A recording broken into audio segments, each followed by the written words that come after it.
जय हिंद दोस्तों, मैं अमजद खान स्टडी सेंटर के यूट्यूब चैनल पर आपका स्वागत करता हूं।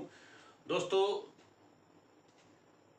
टीजीटी पीजीटी का माहौल चल रहा है इस समय। टीजीटी पीजीटी पर जो है लोग बहुत सारी जो संस्थान हैं वो संस्थान जो है इस पर टेस्ट सीरीज़ करा रहे हैं। मैंने भी टेस्ट सीरीज़ ऑनलाइन कराने की शुरुआत की है और ऐसे क्वेश्चन रखे हैं जो पिछले सालों से में जो आए हैं और यह आने की संभावना है। उन क्वेश्चनों को उसी अकॉर्डिंग रखा है कि पिछले 2-3 सालों में कैसे कैसे क्वेश्चन का बदलाव हुआ है, उन क्वेश्चन को मैंने रखा है। यदि आप मुझसे टेस्ट सीरीज ज्वाइन करना है तो टेस्ट सीरीज ज्वाइन करने के लिए आप मुझे कॉल कर सकते हैं, जिसमें मैंने कुल 24 टेस्ट सीरीज रखी हैं। हर टेस्ट सीरीज में 125 प्लस क्वेश्चन हैं। उन क्वेश्चनों को आपको सॉल्व करना है। सॉल्व करने के लिए ऑनलाइन क्लास चलाई जाती है। उस सबसे पहले आपको करना क्या है कि आपको बुकलेट मिलेगी व्हाट्सएप के माध्यम से। उस पीडीएफ वाली जो बुकलेट रहेगी इसको आप प्रिंट आउट करवा लेंगे मार्केट से। उसके बाद उसको आप सॉल्व कर लेंगे। फिर एक निर्धारित टाइम पे जो मैंने टाइम रखा उस टाइम पे मैं लाइव रहूँगा और लाइव रह करके आप आराम से उस क्वेश्चन के आंसर को जान सकते हैं। और जानना ही नहीं बल्कि उसकी व्याख्या भी कर रहे हैं। साथ में व्याख्या करने में एक आध एक्स्ट्रा क्वेश्चन आपको मिलते चलेंगे और मैं दे भी रहा हूँ। तो मैंने YouTube पर जो वीडियो बहुत सारे डाल रखे हैं, आपने देखे होंगे मेरे कैसे वीडियो हैं। मैंने इंडियन पे भी डाल रखे हैं, वेस्टर्न पे डाल रखे हैं, टेक्निकल पे डाल रखे हैं। आज मैं टेक्निकल पर एक लेक्चर ये लेने आया हूँ, वीडियो बना रहा हूँ, आप उसको देख लें। जल रंग है। अगर जो नए लोग हैं वो ज़रूर सब्सक्राइब करें। जब सब्सक्राइब करेंगे तो कला से संबंधित वो चीज़ें मिलेंगी जिसने कभी सोचा नहीं होगा। खैर, तो सबसे पहले हम लोग बात करते हैं जल रंग। जल रंग है क्या? तो जल रंग जो है इसका जो कार है जल रंग का वो होता है light to dark, LIGHT, light to dark. क्या होता है? यानी हल्के से गहरे की ओर होता है। लाइट टू डार्क मतलब हल्के से गहरे की ओर, यानी पहले हल्का होगा, फिर कुछ डार्क होगा, फिर कुछ डार्क हो, फिर कुछ डार्क हो। ऐसे आते आते जो उसका जो वास्तविक रंग है वो रंग दिखने लगता है। तो इसमें जल रंग में आप याद रखिएगा इसका कार होता है लाइट टू डार्क। ठीक है। तो जल रंग की खोज की बात करते हैं। तो जल रंग खोज नहीं बल्कि कहेंगे जल रंग की शुरुआत जो होती है, इसकी शुरुआत 18वीं शताब्दी में इंग्लैंड में हुई थी। इसकी जो शुरुआत है 18वीं शताब्दी में इंग्लैंड में हुई थी। और इसके जो जन्मदाता हैं पॉल सैंड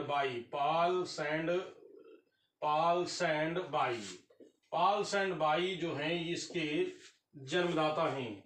लेकिन इसका प्रयोग सबसे पहले किसने किया है? इसका जो प्रयोग किया है, प्रयोग करने वाले इंग्लैंड के ही कलाकार हैं जॉन ब्राइट। इन्होंने सर्वप्रथम, ध्यान रखिएगा, जॉन ब्राइट ने ही सर्वप्रथम इसका प्रयोग किया था। और दूसरे व्यक्ति जो प्रयोग करने वाले कहाँ के थे? ये इंग्लैंड के थे। और दूसरे व्यक्ति जो प्रयोग करने वाले जो व्यक्ति थे उनका नाम था अल्बर्ट ड्यूरर। क्या नाम था? Albert Durer. और ये कहाँ के थे? ये जर्मनी के थे। तो जान लें कि जन्मदाता आप लगाओगे पॉल सैंड बाई और प्रयोग करने वाले जो थे जॉन ब्राइट और अल्बर्ट ड्यूरर। इन लोगों ने जल रंग का प्रयोग किया था और इनकी खोज क्या वाले के जन्मदाता इनके ये माने जाते हैं। और ये जो जल रंग है, जल रंग के लिए सबसे अच्छा जो धरातल है, जल रंग के लिए सबसे अच्छा धरातल, जल रंग के लिए सबसे अच्छा धरातल है कैनवास। क्या है? कैनवास। और कैनवास में सबसे अच्छा धरातल कौन है? तो कैनवास में सबसे अच्छा धरातल है कागज। क्या है? कागज। और कागज कैसा होना चाहिए? कागज होना चाहिए मोटा व कड़ा। याद रखिए कि मैंने दो शब्द यूज किया है, मोटा व कड़ा, यानी कौन से दो शब्दों का यूज किया है। ये कागज मोटा होना चाहिए और कड़ा होना चाहिए। ये खास बात है जल रंग में। इस जल रंग की खास बात ये है कि कागज जो जल रंग का होगा वो मोटा और कड़ा होना चाहिए। ऐसा मोटा और कड़ा कागज कहाँ मिलेगा हमको? तो हम ये कहेंगे कि जो मोटा और कड़ा कागज जो है वो जे वाइटमैन मार्का कौन सा होगा? ऐसा कड़ा मोटा कागज हमको कहाँ से मिलेगा, किस कंपनी का मिलेगा? तो आप कहोगे जे वाइटमैन मार्का। ठीक है, कौन सा सबसे अच्छा जो इसका कागज जो होगा वो कागज जो होगा जे वाट WHAT वाटमैन मार्का। कौन सा पेपर होना चाहिए? जे वाटमैन मार्का। सबसे उत्तम मार्का पेपर जो था, सबसे उत्तम यानी सबसे उत्तम होता है। इसके अतिरिक्त अगर ये नहीं है तो और किस कंपनी को होना चाहिए? फैब्रियानो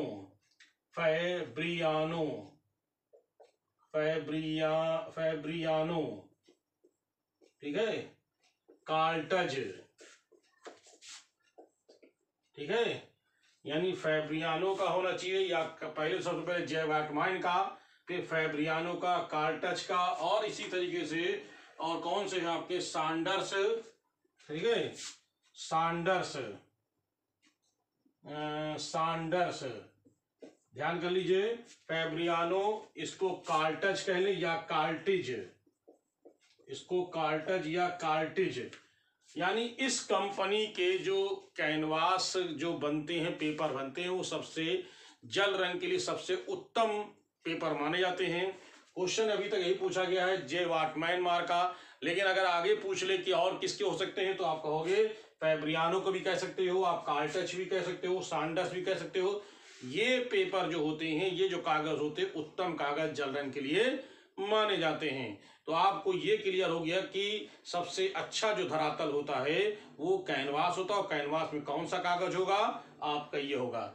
दूसरा एक बात और जान लें, ये जो मैंने बताया है ये भारत में ज़्यादातर इसका प्रयोग करते हैं, लेकिन चीन में जो कैनवास होता है अधिकतर वो लोग कपड़े का प्रयोग करते हैं। ध्यान रखिएगा, चीन के लोग जो होते हैं, चीन में जल रंग के लिए सबसे अच्छा जो धरातल मानते हैं वो कैनवास ही होता, लेकिन कपड़े का कैनवास। अब कपड़े का जो कैनवास होगा, ध्यान दीजिएगा, कपड़े का जो कैनवास होगा चीन में कहाँ होता? कपड़े का कैनवास कहाँ प्रयोग करते हैं? चीन के लोग करते हैं, लेकिन इसको डायरेक्ट नहीं कर सकते हैं। कैनवास कागज वाले तो डायरेक्ट कर सकते हैं आप, उसमें आपको कुछ नहीं करना है, लेकिन इसके लिए आपको डायरेक्ट नहीं कर सकते हैं। सबसे पहले कपड़े पर ग्लू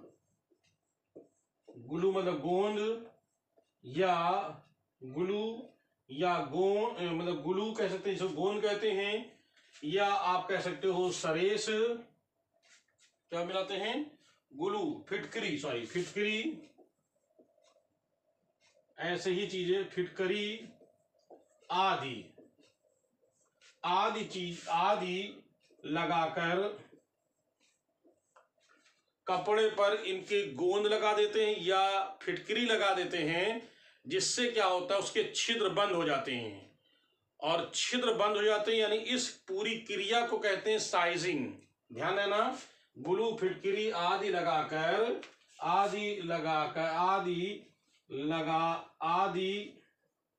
लगाते हैं, जिससे छिद्र बंद हो जाते हैं।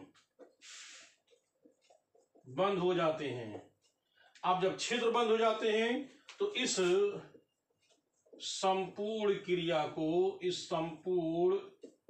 क्रिया को साइजिंग कहते हैं। क्या कहते हैं इसको कहते हैं साइजिंग। याद कर लीजिएगा, क्या कहते हैं? इसको कहते हैं साइजिंग। यानी जैसे कोई होता नहीं, हम तेल लगाने से पहले उस पर क्या करते हैं? प्राइमिंग नहीं कर देते हैं, तो इसको यहाँ कहते हैं साइजिंग। इसको साइजिंग क्रिया को साइजिंग कहते हैं। क्लियर हो गया? अब समझ में आ गया आप लोग को होगा, यानी इसको साइजिंग कहते हैं। और इस तरह से ये धरातल जब तैयार हो जाता है, चाहे कागज वाला हो चाहे कपड़े वाला हो, तो धरातल जब पूरा तैयार हो जाता है तो तैयार होने के बाद हम लोग क्या करते हैं, इस पे हम लोग जल रंग का प्रयोग करते हैं। तो जल रंग कैसा होना चाहिए भी देख लीजिए आप लोग। क्या करते हैं, इसमें हम लोग जल रंग का प्रयोग करते हैं। और जल रंग जो होता है वो दो तरह का होता है। अच्छा, या तो जल रंग एक होता है या तो ट्यूब में होता है, ट्यूब में रंग होता है ट्यूब रंग, या जो होता है टिकिया होता है टिकिया रंग। ये रंग जो होता है उत्तम होता है। कौन सा रंग होता है, जो टिकिया वाला रंग जो होता है वो उत्तम माना जाता है। तो इस रंग का फिर हम लोग क्या करते हैं, जो चित्र बनाते हैं या जो भी बनाते हैं उस पर हम लोग इस रंग का प्रयोग करते हैं, जिसको कहते हैं जल रंग। ध्यान दीजिएगा, जल रंग सबसे उत्तम। अब जल रंग का प्रयोग कैसे करते हैं, इसका प्रयोग करने के लिए प्रयोग के लिए तूलिका, इसका प्रयोग करते हैं, प्रयोग के लिए तूलिका आती है। ठीक है, प्रयोग के लिए क्या प्रयोग करते हैं, तूलिका मतलब ब्रश जो होता है मुख्य रूप से दो तरह जल रंग का होता है। एक होता है सेबिल हिरण के बालों का बना हो उसका या तो हम प्रयोग करते हैं, या फिर हम गिलहरी के बालों का,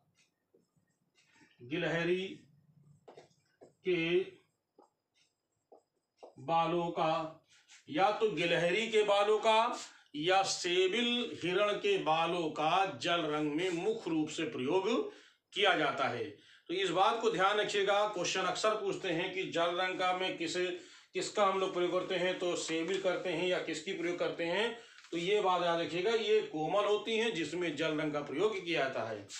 अब जल रंग में और क्या करते हैं, जल रंग में काला सफेद रंग का प्रयोग नहीं करते हैं। ध्यान देना, जल रंग में अधिकतर काला सफेद रंग का प्रयोग नहीं करते हैं। ठीक है, ध्यान दीजिएगा, जल रंग में काला सफेद रंग का प्रयोग नहीं। तो हम बात कर रहे हैं जल रंग में, तो जल रंग में जो है काला व सफेद रंग का प्रयोग नहीं किया जाता है। क्यों, इसलिए नहीं करते क्योंकि जो रंग की जो पारदर्शिता होती है वो समाप्त हो जाती है, प्रयोग नहीं किया जाता है। ठीक है, नहीं किया जाता है क्योंकि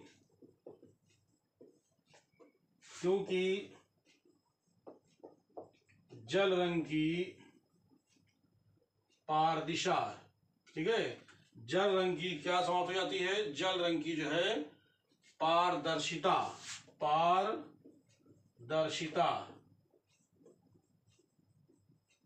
समाप्त हो जाती है। पारदर्शिता समाप्त हो जाती है। काला व सफेद रंग का प्रयोग नहीं किया जाता क्योंकि जल रंग की पारदर्शिता समाप्त हो जाती है, इसलिए काला और सफेद रंग का प्रयोग नहीं करते हैं। जल रंग में दो होता है, एक पारदर्शी और एक होता अपारदर्शी। ध्यान रखिएगा, जल रंग की दो श्रेणियां होती हैं, एक होती है पारदर्शी और दूसरी होती है अपारदर्शी। जल रंग की दो श्रेणियां होती हैं, एक होती है, मैं इधर लिख देता हूं, एक होती है पारदर्शी। पारदर्शी में क्या होता है, wash glazing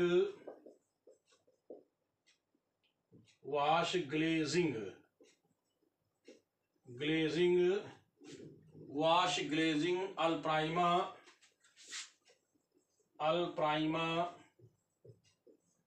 sponging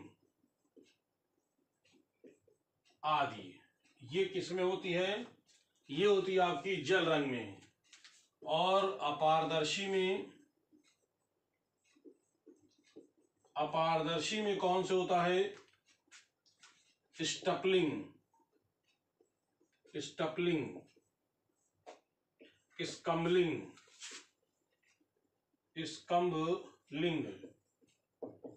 dry brushing,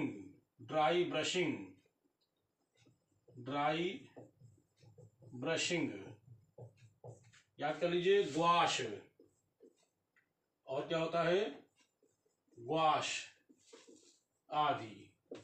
ये होता है स्टपलिंग, स्कम्बलिंग, क्या है? स्कम्बलिंग, और क्या है? ग्वाश आदि, ये होती है। तो आइए सबसे पहले हम लोग बात करते हैं, क्वेश्चन अगर पूछते हैं जल रंग में कि पारदर्शी में कौन कौन से जल होते हैं? वाश होता है, ग्लेजिंग होता है, अल्पराइमा होती है, स्पॉन्जिंग, क्या क्या होते हैं अभी मैं क्लियर कर दूंगा। अपारदर्शी में क्या होता है? स्टपलिंग, क्या होता है? स्टपलिंग, स्कम्बलिंग, ड्राई ब्रशिंग, ग्वाश, ये चीजें आती हैं किसमें? इसमें। तो आइए सबसे पहले हम लोग देखते हैं वाश पद्धति क्या है। ठीक है, सबसे पहले हम लोग देखते हैं वाश पद्धति है क्या।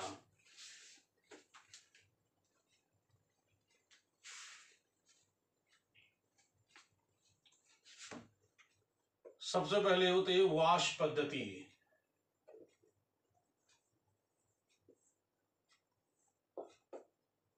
ये जल रंग की सबसे मुख्य पद्धति है।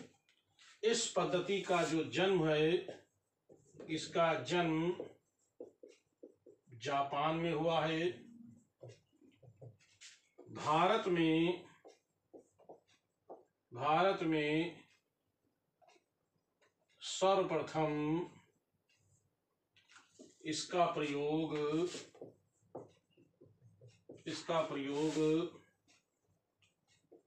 अवनींद्रनाथ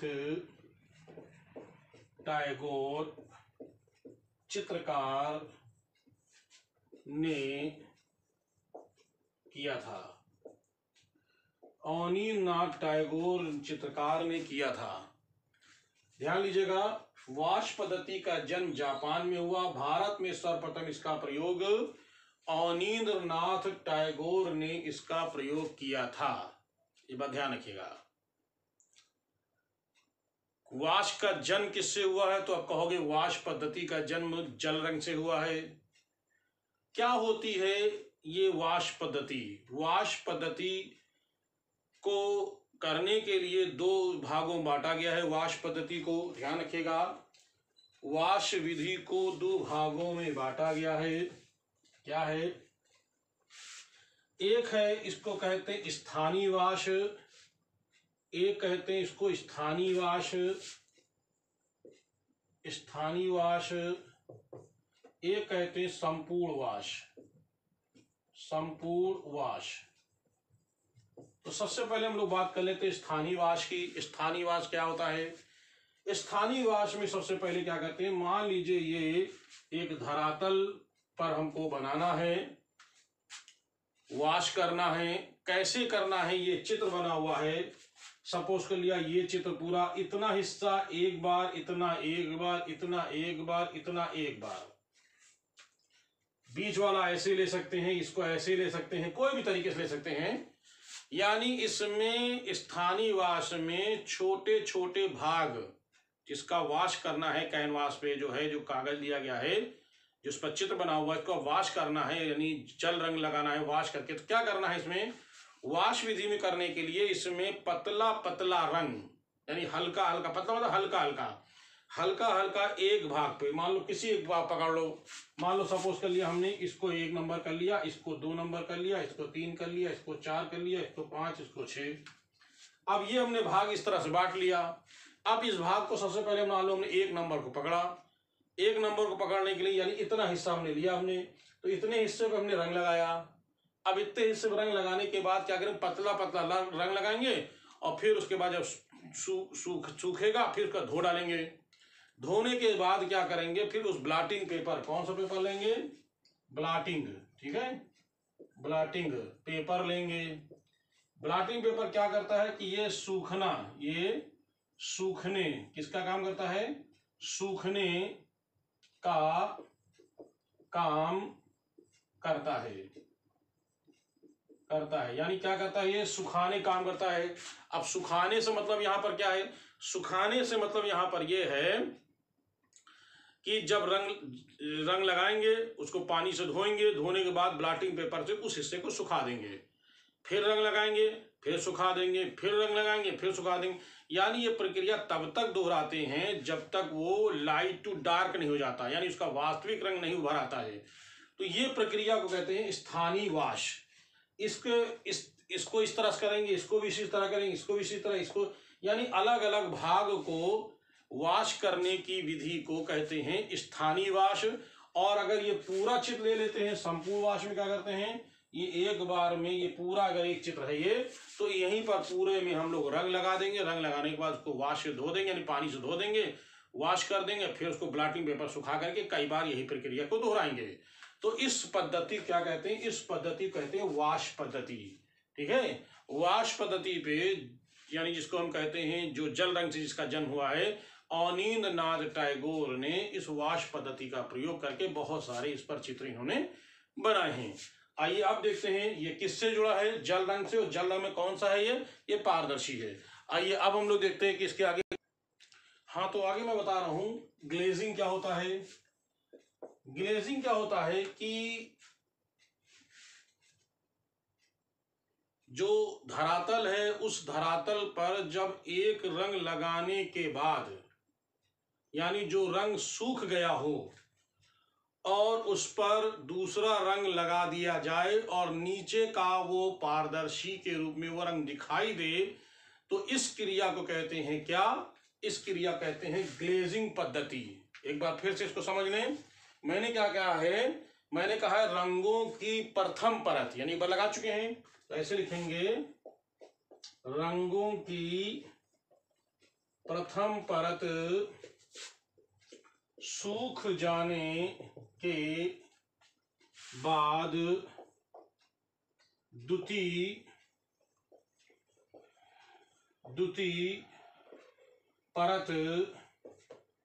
द्वितीय परत काहे की, रंग की लगा दी जाए,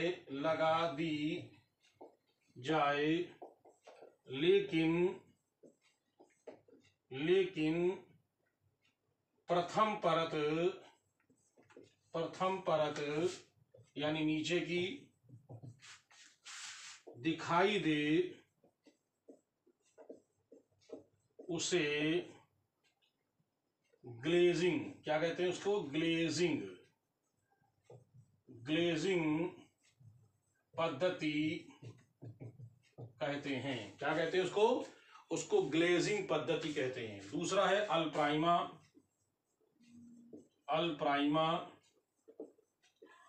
अल्प्राइमा क्या होता है, अल्प्राइमा होता है कि एक ही कोट में, यानी एक हमने रंग लिया और एक ही कोट में संपूर्ण, समझिएगा मेरी, एक ही कोट में चित्र को संपूर्ण कर दिया जाए उसे कहते हैं अल्प्राइमा। फिर से एक बार समझ लें, जब एक ही कोट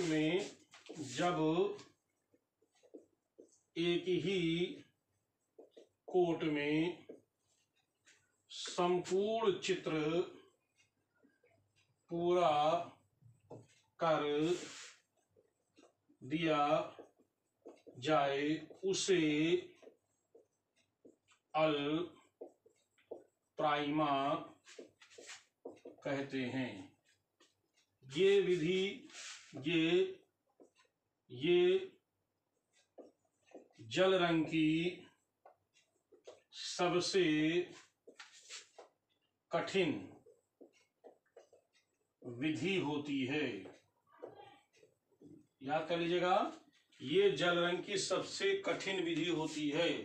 यानी एक ही बार में, यानी इसका मतलब है कि जब एक ही कोट, यानी एक बार रंग लिया और एक ही बार में, बहुत सावधानी रहते हैं, यानी ज्यादा भी नहीं होना चाहिए, कम भी नहीं होना चाहिए, संपूर्ण चित्र पूरा कर दिया जाए, पूरा रंग एक ही कोट में बराबर लगा दिया जाए, तो ऐसी विधि को हम अल्प्राइमा विधि कहते हैं। ये जो इस विधि में जो उत्तम कलाकार होते हैं वही कर सकते, हर कोई कलाकार चित्रकार इसको नहीं कर सकता है। तो इस विधि कहते हैं अल्पराइमा। अब आइए हम लोग थोड़ा से पारदर्शी देख लेते हैं।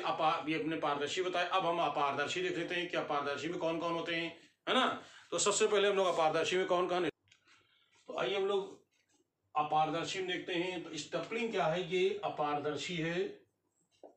ये काहे में आता है, जल रंग में, ये अपारदर्शी है। क्या होता है इसमें, यानी चित्र में छोटे छोटे बिंदुओं के द्वारा छाया प्रकाश, बिंदुओं के द्वारा छाया प्रकाश का प्रभाव उत्पन्न कर दे उसे क्या कहते हैं, स्टपलिंग, उसे स्टपलिंग कहते हैं। क्या कहते हैं, उसको स्टपलिंग कहते हैं। अगला हम लोग देख लेते हैं, क्या होता है स्कम्बलिंग। क्या कहते हैं उसको, स्कम्बलिंग। स्कम्बलिंग इसमें क्या होता है, जल रंग में यानी गाढ़े जल रंग में जब सफेद रंग मिला दिया जाता है तो उस विधि को कहते हैं स्कम्बलिंग। क्या कहते हैं, जब गाढ़े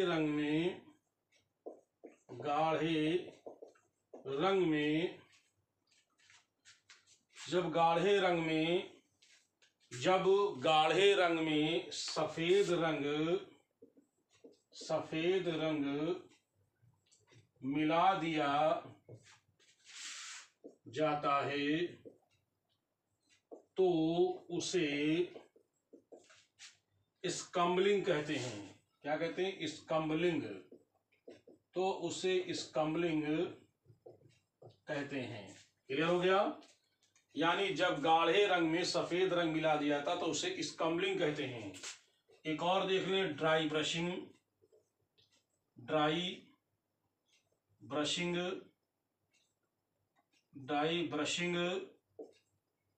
ये क्या होता है,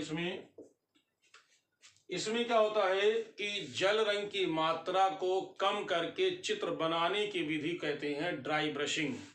क्या कहते हैं इसको कहते हैं ड्राई ब्रशिंग को कहते हैं। एक बार फिर से समझ लें, ड्राई ब्रशिंग कहते हैं चित्र में जल की मात्रा, बिल्कुल वही मैंने बताया, यानी चित्र बनाने के लिए जब रंग में जल रंग की मात्रा कम कर दी जाती है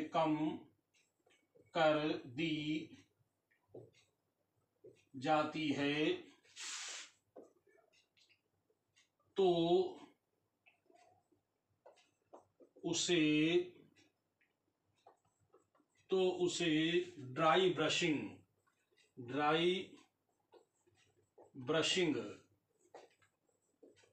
कहते हैं। यानी क्या करते हैं कि उसमें रंग में कम पानी मिलाएंगे तो क्या होगा, रंग वो थोड़ा सूखा टाइप का रहेगा, वो ड्राई रहेगा, इसलिए उसको ड्राई ब्रशिंग कहते हैं। तो एक बार फिर से क्लियर कर लें, ये तीनों अपारदर्शी हैं।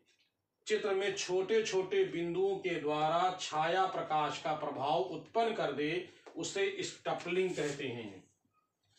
जब गाढ़े रंग में सफेद रंग मिला दिया जाए, यानी क्या मिला, सफेद रंग मिला दिया जाए तो उसको स्कम्बलिंग कहते हैं। जब रंग में जल रंग की मात्रा कम कर दी जाए तो उसे ड्राई ब्रशिंग कहते हैं। अब बचा आपका ग्वाश, जिसे हम बॉडी कलर भी कहते हैं। आइए इसको देख लेते क्या है, ग्वाश। ठीक है, अब इसको हम लोग ग्वाश देख लेते क्या है, ग्वाश देख लेते हैं फटाफट।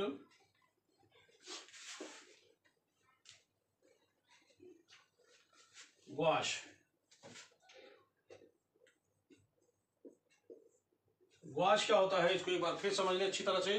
गुआश